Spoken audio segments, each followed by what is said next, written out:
Well, I think you start telling people too that they can't do something, like you're saying, it's kind of negative, not just physically, but mentally. Yes. It kind of tells you, it's like, well, gosh, man, I'm getting old. I just can't do this stuff anymore. So you really have to kind of make people do it, or help or guide them along the process and work into it.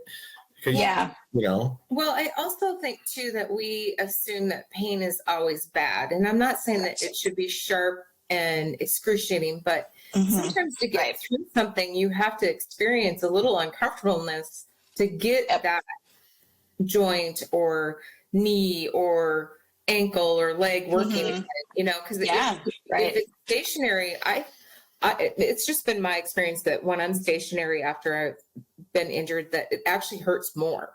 Like the pain is worse. So learning that it's okay to tolerate. I mean, there's a point where it could be too much, but at a certain point you have to realize that it's going to be uncomfortable for a while, but the less that you use it, the more uncomfortable it becomes. Correct. Yep.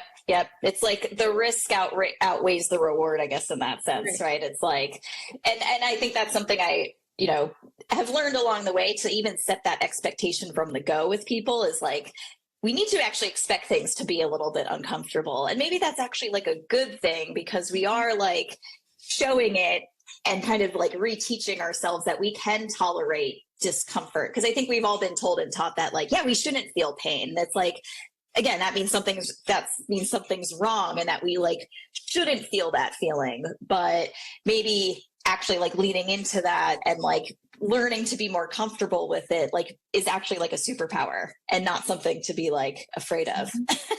Right.